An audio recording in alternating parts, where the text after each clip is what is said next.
Born in the slums, this talentless, ugly loser is denied every opportunity in life. But instead of giving up like you losers in chat, he teaches himself how to use healing and opens an underground clinic for the slum people. The story begins with Xenos and his adoptive sister Lily living in a broke-ass mansion/clinic that looks haunted. And haunted it is, because the worst type of spirit, Carmilla, lives with them as their roommate, while Lily spends her day as a caring housewife, cooking delicious food for Xenos. Xenos goes out into the world, treating and helping anyone in his way with his healing powers, in exchange for money, of course. While he goes outside to treat a patient, his three jobless friends/fangirls, Zofia, Loe, and Linga, come to his house with the excuse that they want to get treated by Xenos, even though they aren't injured at all. Since Xenos isn't there, they decide to wait, but with nothing else to do,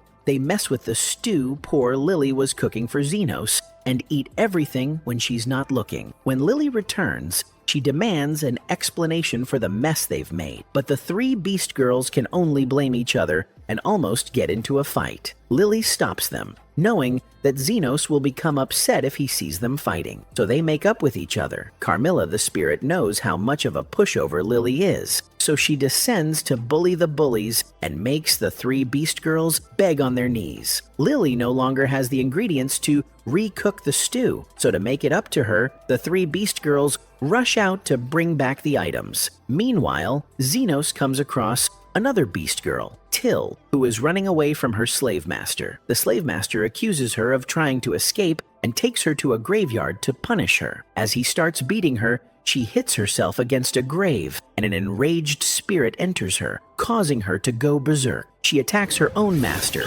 and finally, Xenos steps in, using his overpowered healing skills to fix her. But he doesn't let the slave master take her back with him and demands ownership of Till in exchange for healing him. He then frees Till since he isn't the harem aspirer type of guy and returns home just as Sophia, Loe, and Linga come back with the necessary ingredients. He figures they caused some trouble because they always do, and waits for Lily to cook dinner for all of them, ending his day peacefully. Xenos was once a member of an adventuring party. Everything was going fine until one day their leader Astan decided to kick him out of the team. After completing a guild commission, Astan called Xenos in for a meeting and threw a gold coin at him, mockingly telling everyone that a poor loser like Xenos had probably never even seen something like that in his sorry life.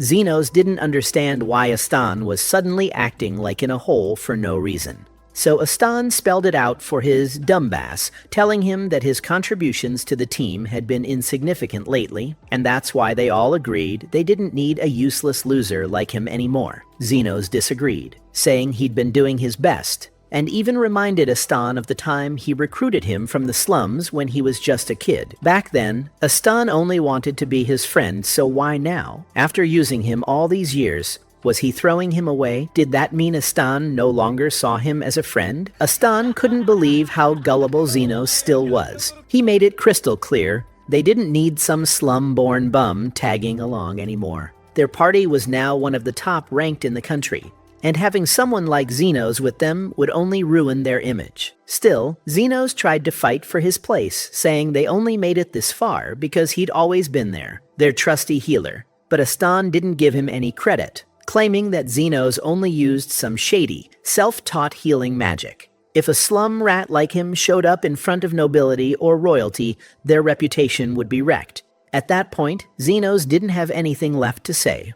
So Astan wrapped it up, telling him to consider that gold coin his severance fee, and laughed hysterically as Xenos walked away in silence. Meanwhile, something evil was happening in the dark streets. A shady woman and her archer accomplice were trying to poach an elf girl, who I think was Lily, Xenos' now adoptive sister. Lily barely managed to escape their grip by kicking the archer in his bullseye. But realistically, she never stood a chance against a long-range shooter. As expected, the archer just shot her down with an arrow straight to the leg. Still, she didn't give up. She fought for her freedom, tooth and nail, until the archer finally stabbed her in the gut to shut her up. Xenos, who was walking nearby, lost in thought about what to do now that he was officially unemployed. overheard the noise and decided to check it out. As he arrived at the scene, he found the woman and the archer standing over Lily, and yeah, he could tell they were guilty as hell. But the woman simply shrugged it off, saying it was none of his business and that Lily was their slave. Xenos played it smart. He offered to buy Lily, handing over the same gold coin a stone had thrown at him earlier. Since Lily was on the brink of death anyway, the woman gladly accepted the deal and walked away with a smirk. What they didn't know was that Xenos was a healer. The moment they were out of sight, he kneeled beside Lily and healed her on the spot. Her injuries vanished in an instant, and she stared at him completely stunned that her wounds were just gone. She thanked him for saving her life and looked upset that she couldn't offer anything in return. But Xenos told her not to worry about it. She asked if he was some kind of world-class healer, and was even more shocked to hear that he was just a self-taught guy with no healing license. Xenos then asked where her home was, wanting to drop her off somewhere safe. But Lily admitted she didn't have one, no family, no real clothes, and she looked starved, so Xenos took her to a local restaurant and ordered food, but only for her, since he was too broke to order for himself. He had other things to worry about. Lily had fallen under his responsibility now. Sure, he had the option of leaving her at an orphanage, but he knew exactly how those places treated kids like her. Lily, meanwhile, was curious about Xenos' job. She had never seen someone toss a gold coin like it was nothing, and expected him to be some rich aristocrat. But her expectations were crushed when Xenos revealed he had just been kicked out of his adventuring party and now had nowhere to go. His situation was just like Lily's, but unlike her.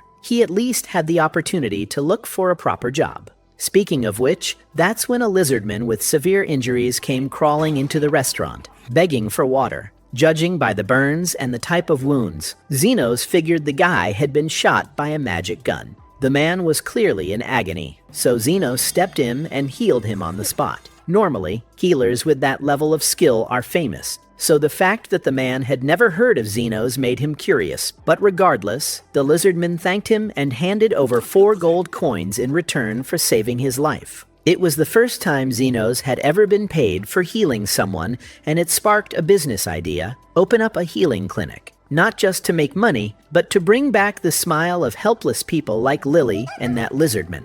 But there was a problem. Since he was from the slums, getting a proper healer's license was impossible, which meant running a healing clinic would be totally illegal. He'd basically have to become an underground healer working in the shadows. Unseen by the law, Lily approved of the idea. And since Xenos technically bought her from the poachers, she now saw him as her official master. She made it clear she would follow him wherever he went. Xenos knew there was no changing her mind, so he agreed to let her tag along, at least until he could find a safe place for her to stay. Later that night, they ventured toward the outskirts of town and ended up in the abandoned district full of torn-down houses and no signs of life for miles. Xenos picked one of the ruined buildings as the perfect place to start his underground clinic. The place looked haunted. Lily, being kind of superstitious, warned him that creepy undead monsters were often born in places like this, but Xenos didn't care. He stepped into the mansion anyway. It was pitch black inside, cold and silent, so Lily cast an illumination spell, revealing that she did in fact know basic magic. After thoroughly checking the place, Xenos decided it would do. The biggest upside: this place had a roof, something he'd never really had before because his former teammates used to make him sleep outside, like a stray animal. Anyway, the supporting beams were solid, too. But just as he was about to confirm his new residency, a shadowy figure appeared. That figure was Carmilla, their soon-to-be roommate. When Carmilla came closer to them, Lily recognized her as the Wraith Spirit, the strongest undead monster that could turn someone into a ghost just by looking at them. Lily became increasingly scared, but Xenos, on the other hand, kept a straight face. He was rather surprised that they had now run into a wraith at a time when he thought they had gotten the best property. Seeing him this way, Lily wondered why this big head was so calm. Just then, Carmilla charged at them, but Xenos immediately shielded them from her attack using a healing spell. Only after experiencing her power did he truly realize what wraiths were. He had apparently encountered them previously when a friend of his would send him into an underground labyrinth to amuse himself. He had run into hundreds of them there, and this had caused him to realize that wraiths were weak to healing magic. Not wanting to drag things out of proportion, Xenos asked the wraith politely if they could move in. He promised that they would stay out of her way, but she found this insulting. Instead, she asked that they surrender and tried to attack them again. However, just as before, her attempts were futile. The dummy even apologized for whooping her behind, and she was so enraged upon the realization that she had now found her match. As a last resort, she summoned all her ghost servants and ordered them to Ice Sky Xenos and Lily. Shockingly, Xenos blasted them all away in one fell swoop. This prompted the wraith, whose name was Carmilla, to ask him who the hell he was, and once again, he introduced himself as an underground healer. He asked her to lend them just one bedroom and a room to conduct their healing activities, and she was forced to let them use the first floor. However, she grudgingly demanded that they not come near the second floor. Having witnessed all this, Lily was left wondering how she should react to it. The next morning, they set up the first floor to look like a clinic, and Lily even had nurse clothes on. However, since no one had come to ask for their services, she was incredibly bored. She even offered to go out and advertise a little, but he was scared about the Royal Hospital finding out about them and asked that she remain calm since patients would soon start showing up. At that moment, someone opened the door and Lily went to welcome him. Upon seeing him, she figured that he looked familiar. Also, Xenos seemed to have been expecting him. This was clearly because he had a magic gunshot burn, which would make it impossible for him to visit an actual hospital. However, the guy claimed he didn't come for himself, but for his sister, whose arm had been shot. Upon close observation, Xenos realized that she had been shot with a magically poisoned bullet. Also, since the bullet was still in her hand, it was beginning to decay. Hearing him say all this, the lady was surprised. She wished to know if he could heal her, and he assured her that he could, although he would have to cut the hand off before the poison spread. Hearing this, she accepted her fate and asked him how much it would take to heal her. In response, he demanded 1,000,001, which the two siblings found to be an outrageous price, especially since she would also be losing an arm in the process. To get him to change his mind, the lady introduced herself as Zofia the Tornado. She happened to be one of the 3 slum bosses and the leader of the Lizardmen, one who would steal from greedy merchants and return portions of her loot to the poor. Meanwhile, Zofia sought to know who he was, demanding 1,000,001 for his services.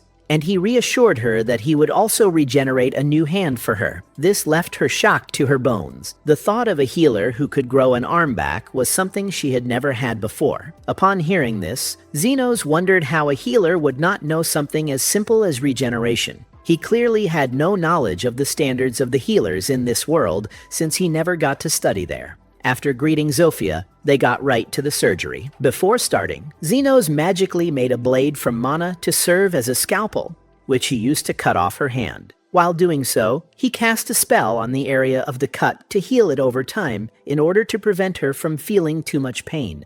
After that, he began the regeneration process by generating her bones, then her nerves, blood vessels, muscles, and finally covered them up with skin. Doing all this left him exhausted. On the other hand, Zofia was so impressed by his skill. She acknowledged that she had never seen a healer like him. While she admired him, her dumb-headed brother called her attention to the wraith. Carmilla blurted out her anger that he didn't mess up the procedure before heading back to the second floor. In the meantime, Zofia was very excited about how skillful Xenos was. She promised to send her people to his clinic if they needed any healing services. Later that night, Lily made tea for Xenos and Carmilla, who grudgingly joined them. She soon was forced to retreat to her floor after burning her lips with the hot tea. While Xenos and Lily continued drinking their tea, she asked him why the Lizardmen were always injured, and he informed her about the growing war in the slum involving the Lizardmen, orcs, and an unknown species.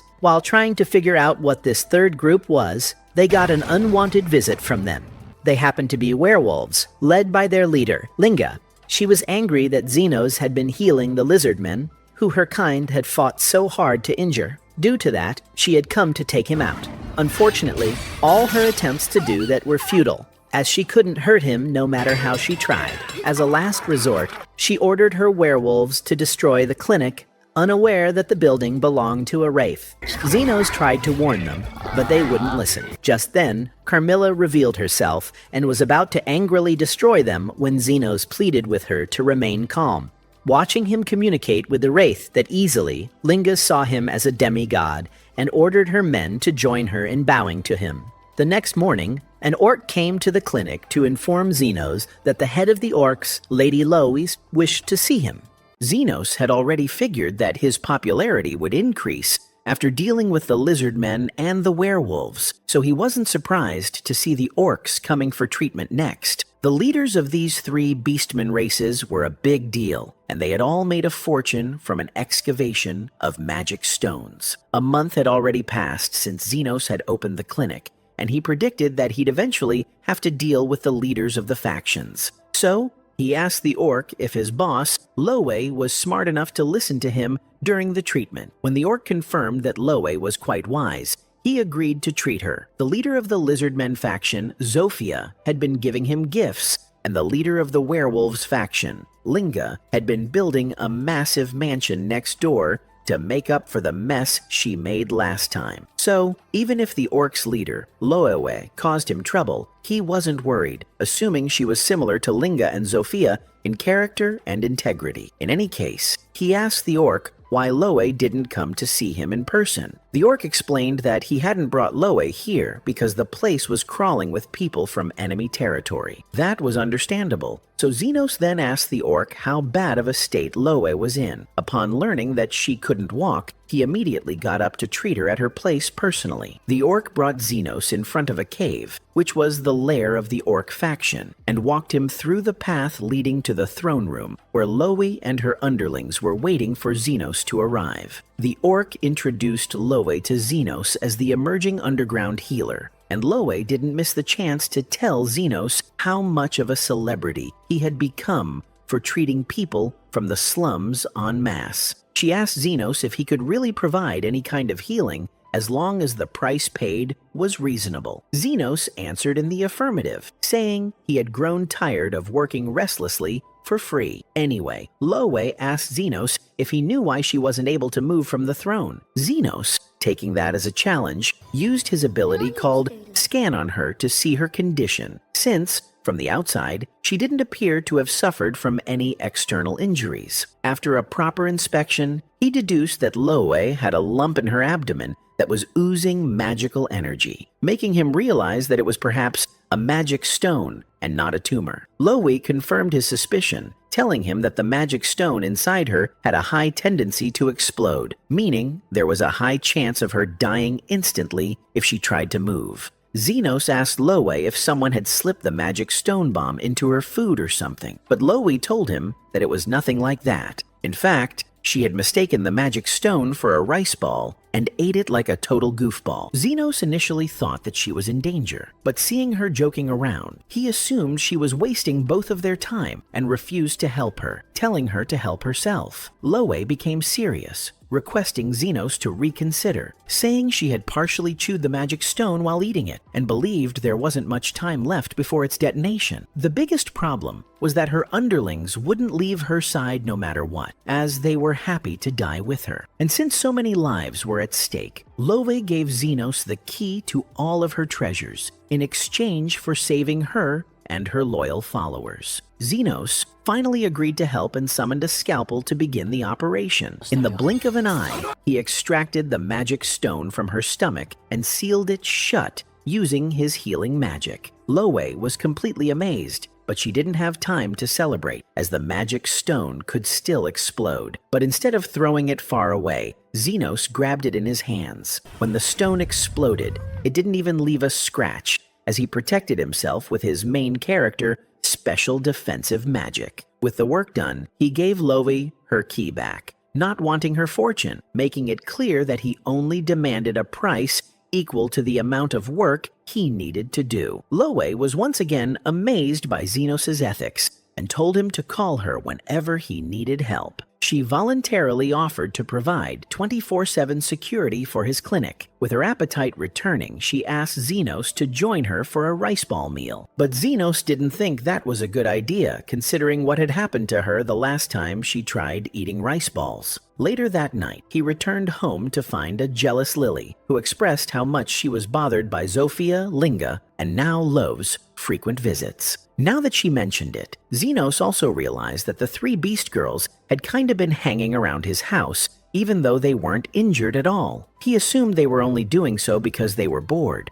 but Carmilla believed they were in love with him. Xenos thought that was absolutely ridiculous and stupid to like a guy who didn't even have a healing license. But Carmilla was certain, speaking from her experience of living for 300 years. On the other hand, Lily was worried that the three Beast Girls would steal her guy, even though he had never been hers to begin with. Carmilla laughed and predicted that the three factions would wage war soon over Xenos. And Xenos once again thought that was absolutely ridiculous. Soon after, Zofia visited Xenos, telling him that she'd been thinking of declaring war on the other two factions and asked him to side with the Lizardmen. Meanwhile, Carmilla was in the background, giving off the classic "I told you so" expression. Shortly after, Linga and Loe also came to him with the same proposition, all three of them handing him gifts to win him over. Xenos didn't know what to do anymore. He wasn't trying to be a womanizer to begin with, but still, innocent lives were about to be lost simply because of his mere existence. The next morning, all three factions gathered at a battleground for the fight, and the three leaders brimmed with confidence that they would emerge victorious. Before things could escalate, though, Xenos arrived with Lily, first clarifying that he hadn't come to stop this meaningless fight. He acknowledged that the three factions had a long-standing grudge against each other due to years of conflict. So, he encouraged them to have it out with each other until they were satisfied. With Xenos' unexpected approval, the three leaders agreed to go all out, deciding that the winner would get to claim Xenos' sacred treasures. LOL. With that settled, the fight began. Zofia immediately tried to strike Linga with her dual blade. Loe came from behind to sneak an attack, but Zofia, suspecting it, dodged just in time and launched Loe away into the werewolves. Linga picked up her axe and attacked Zofia just as Loe struck at both of them from above. With the three leaders stuck in a deadlock, they decided to harm each other's faction members first, and that led to an all-out war among everyone. But even at the end of the day, no one wanted to stay down, and all that was happening was that they were just losing their members for no reason. This war, which has been going on for years, doesn't seem like it will be ending soon. To be honest, even Xenos sits there watching to see what will happen. Unknown to them, Xenos is not sitting idle. He knows they want to fight, and the best way to make them feel better is to allow them to release their anger. They suddenly realize what he is doing when Loe sees that all her injuries are healing immediately. She voices her concerns that people aren't dying. They figure out what has been going wrong. Xenos has been using his power to heal them all the while, so there's no way they can get injured. They look in his direction, and he admits it. He reminds them that they are all his patients, and he has the duty to heal them as the slum doctor. However, he doesn't stop the fight, telling them they can keep fighting till they are tired, and he will keep healing until he is tired. The trio look at each other. What's the point of fighting that long when they won't get injured or even die? They realize it is a very worthless fight. I wonder why they are just figuring that out now. They decide to call it a day. It's about time they all unite together as several demi-humans living in the slum. However, one thing they have all decided they won't stop fighting about is who will end up being with Xenos. For this war, no one is giving up. Lily looks at Xenos as if he lacks understanding. She asks him if he knows what the girls are talking about, and he sincerely doesn't know. She assumes he actually likes the girls, which is the reason he is interested in ensuring they do not die. But that is sincerely not his intention. They are his patients, and as his mentor told him before, there are three different classes of healers. The third class who heal just injuries, the second class that heal people, while the first class are healers who try their best to make the world a better place. The dummy believes he is in the third class, and all he does is heal injuries. But he also thinks that since he is in the slum, he can make the slum a better place. Lily still doubts that he doesn't like the girls. To be fair, it would be favorable to the clinic if the creatures keep fighting. That way, they can keep getting injured, and clients will come to their hospital. She immediately decides it's best she confesses her affection to him, so she tells him she likes him, but he feels it's a brother-sister affection, so he replies that he likes her too. They get their payment and go back home. Meanwhile, the commander of the Royal Knights is concerned concerned about this peace. He calls his vice commander, Krishna, nicknamed Iron Rose. He reveals to her that he heard a rumor that the demi-humans are no longer fighting. Krishna doesn't believe their fight can stop. That fight is integral to the well-being of the country. To maintain equilibrium, they ensure the poor fight the weak. Since they are bothered with that fight, they won't have time to think about attacking the citizens and the nobles. The fight being over is bad for them. He has found out that a human interfered in the fight, so he tells Krishna to go and investigate if the rumor is true, and if it is, she should kill the human involved so the country can continue the way it is. Wow, I am shocked some people hate peace. At the clinic, the three women stand behind Xenos, protecting him from nothing. In fact, when he sneezes, they all become overly protective. Zofia offering to comfort him with her tail, and Loe offering him her chest. But there is someone with no tail, or even a good chest to offer. I mean Lily. She is angry looking at herself. She has nothing to compete with them with, and if there is indeed a competition, it is sure that she is the one who will lose. One thing she can do is cook, so she rushes to get them tea. Upon returning, she witnesses Xenos healing Zofia's wounds. She admits that Zofia hasn't been wounded for quite some time, and now one of her lizards is wounded too. She reveals they were wounded by members of the Royal Knights. They talk about how Iron Rose is strong, and for some reason, she has been lurking around them. Leaving that conversation, Xenos asks for dinner, and Lily thinks of what to cook, but the women start mentioning the things they want for dinner. This makes him tell them he wasn't asking them, and they look at him, shocked. Lily prepares dinner, and they all eat. During their meal, Carmilla comments that he is the only one who can bring the three heads of the slum together, and he feels suspicious that something bad is about to happen. Carmilla flies to her lodge after dropping another word that makes him feel like he is no longer safe. Suspicions are rarely wrong, as the following day, Krishna finds her way to the slum. Seeing the joy around, she can't believe it is the same slum she knew before. She finds a lizard on the way and pretends as if she lost her way. She asks if that is indeed the slum, and asks why everyone is relating well. The lizard tells her the other creatures aren't bad people, and they've realized they can live together. When she tries to press further to know who mediated, he says he doesn't know her and he can't tell her anything. He walks away, but she brings out her gun to attack him. He is courageous. Even if he will lose his life, he will never sell out the man that saved them all. He reveals his loyalty to Xenos, saying she can kill him for all he cares. Zofia walks by with another lizard, and the lizard calls their attention, so Krishna runs away. She recalls she had injured Zofia before, and she can't understand how she is healed instantly. It means this mediator is someone strong, and if they're not too careful, their kingdom will fall into jeopardy. She stops running and sees she is out of the slum, but in the middle of nowhere. She is so confused about her location, but she sees Xenos' house around and enters to ask for directions. Just as he tries to direct her, Lily comes out with tea and sees her. She assumes Krishna is a client and asks if she needs healing. Krishna connects the dots. The man in front of her is the mediator. She brings out her gun and immediately shoots him. A green cloud covers Xenos as Lily's tray falls. She runs to her brother, begging with all her soul that he isn't dead. Guys, I've already made part 4 related to Yami Healer. You can watch it by clicking on the end screen that will appear here, or by following the link in the pinned comment. Enjoy watching. Lily steps up to save Xenos, but she too can't enter the poisonous gas. Krishna had actually jumped to conclusions upon seeing Lily, the elf girl, with Xenos, assuming he was the same trafficker she had been searching for, responsible for kidnapping children across the kingdom. Lily quickly clears up the misunderstanding, saying that Xenos had actually saved her from the human trafficking gang. Krishna apologizes, blaming her own short temper for firing her gun at Xenos, but assures Lily that he won't be hurt too badly, as the gas isn't lethal. However, when the gas clears, Xenos is revealed to be completely unscathed, leaving Krishna wondering how this guy didn't take any damage at all. Xenos explains that he used defensive magic to protect himself, but Krishna doesn't believe it, since there has never been a case where defensive magic stopped her magic gun's attack.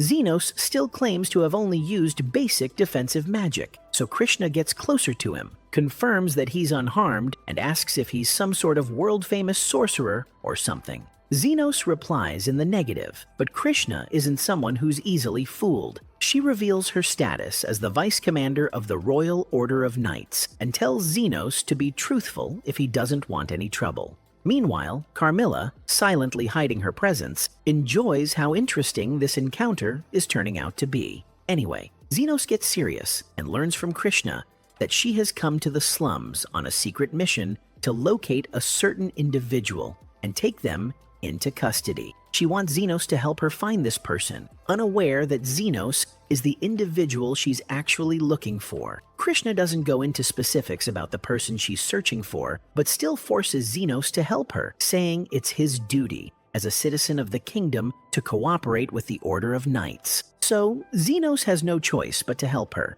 But when he learns that she's here to arrest the mediator, ended the feud between the factions, he literally spits his tea out in shock. Krishna believes with all her heart that the mediator is the devil's servant, manipulating and controlling people from the shadows. Xenos tells her not to think in such extreme terms and advises her to leave the mediator alone, saying that would be the best course of action for her. Krishna becomes suspicious of Xenos because he speaks as if he knows the mediator, but Xenos quickly makes an excuse, saving himself for now. Anyway, Krishna and her commander strongly believe that the mediator is a national threat, as he has the power to unify rival factions. However, Lily takes a stand for the mediator, telling Krishna that perhaps he only wants to help people out of genuine goodwill, aside from the part where he charges them money for it. Before Krishna can suspect her, Lily quickly clarifies that she doesn't know the mediator either. Regardless,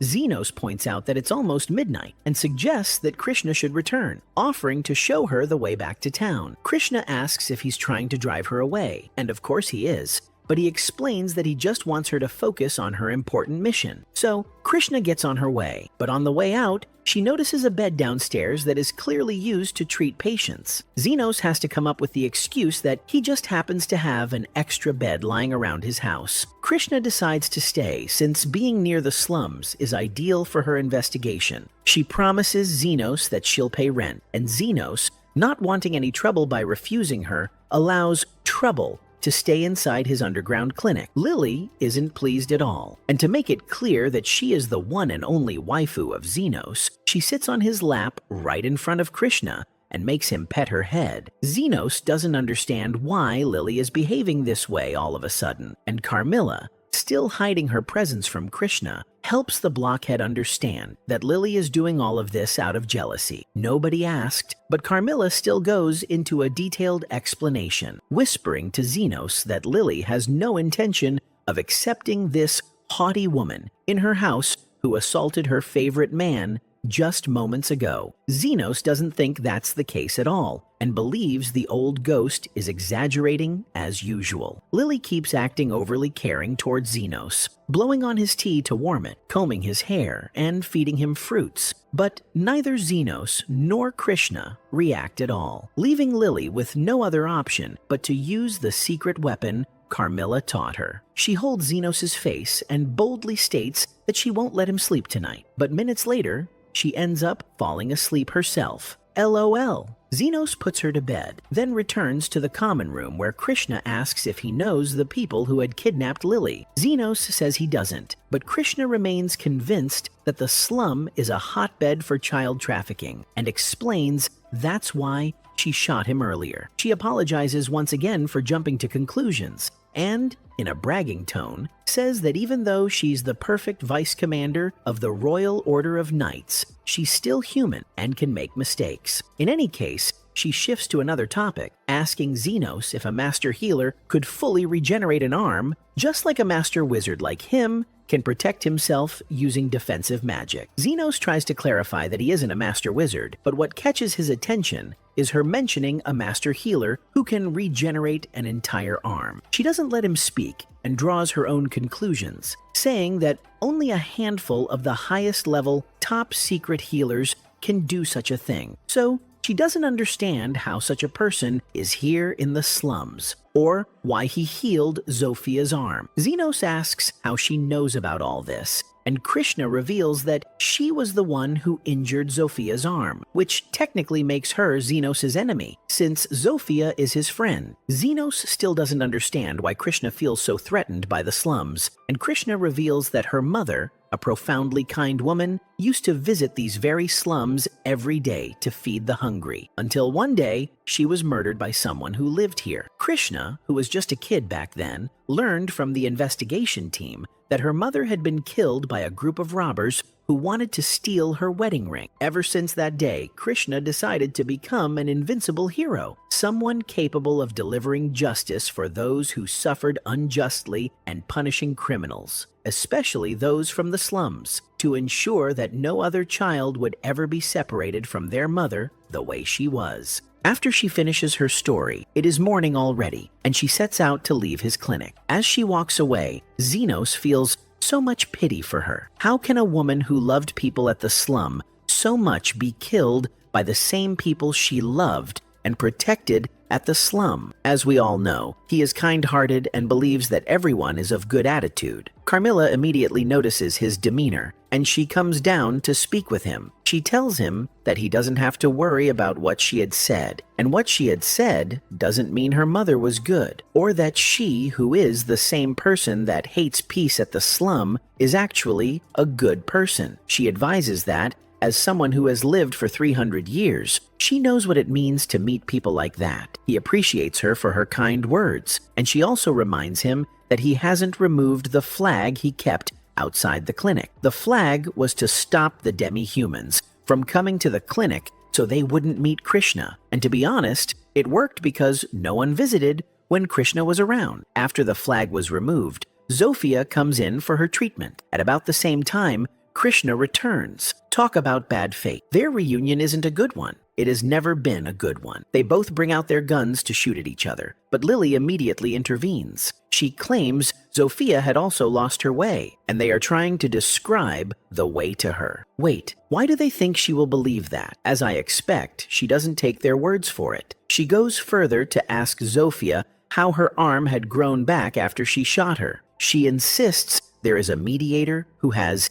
healing magic. Zophia is not interested in the entire conversation. She tells them that she has found her way and would like to leave. Before leaving, she leaves Krishna with some advice, asking her that if she wants to find the person in charge of human trafficking, then she has to look within rather than outwards. She asks to understand Zophia, and Zophia explains that the head of the human trafficking group is actually an aristocrat and not a poor person in the slum. No, Krishna will never believe that. She holds the opinion that the rich are good and the poor are bad. When Zophia informs her who the aristocrat is, the man is a rich noble named Kalendor. Well, Krishna doesn't believe. This gets Zophia angry. She rants that the only person they know who believes in the poor is the mediator Krishna is looking to kill. Going further, she educates Krishna that the fact someone is poor doesn't make them evil, and she should change her line of thoughts. The conversation gets intense, and Xenos intervenes. He reveals that he is the mediator, but his personality doesn't fit with the personality of the mediator Krishna had in mind. She expects that the mediator can only heal, but Xenos has both healing and defensive magic. He reveals he can do both, but she doesn't hear. However, what she knows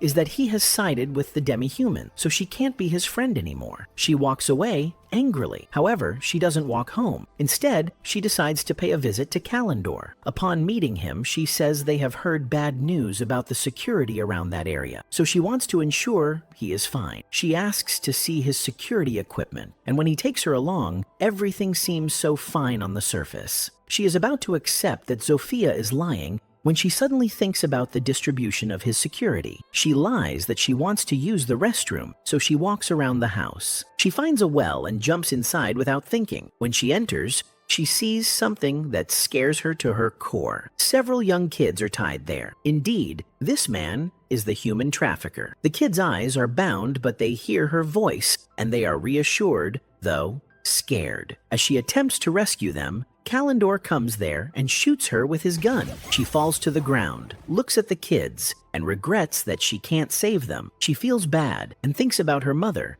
saying she can't be a hero. Kalendor comes nearer to her. He asks her why she wasn't minding her business and why she had to pry into his life. He reminds her he is an aristocrat and she has no right to pry as a knight. Krishna is seeing the heavens already. She feels she will die, but her saviors arrive. Zofia reveals herself, and Xenos also comes there. Kalendor threatens that he will kill them, and as he shoots Xenos, he comes out without any injury. He walks toward him, and Kalendor keeps shooting him. He eventually gets closer to Kalendor and takes the gun from his hand. He attacks Kalendor, who feels he will die immediately. He tells Kalendor that he should apologize, but Kalendor doesn't even know who he owes an apology to. He begs Xenos not to kill him and mindlessly apologizes to Krishna. Angrily, Xenos shoots him but doesn't shoot him to death, feeling as if she will die. Krishna begs Xenos to rescue the kids, but Xenos tells her to do it herself. Xenos heals her, and she is shocked as to who he is. She calls him a hero, claiming she can't be a hero, but he shows her the kids and how they see her as a hero. She goes to meet the kids, and they are excited. He tells her a hero isn't someone who is perfect, but someone who is ready to rescue others. They leave there with the kids, and he tells her she has to pay his bills. She smiles for the first time, and they tease her that her smile seems awkward.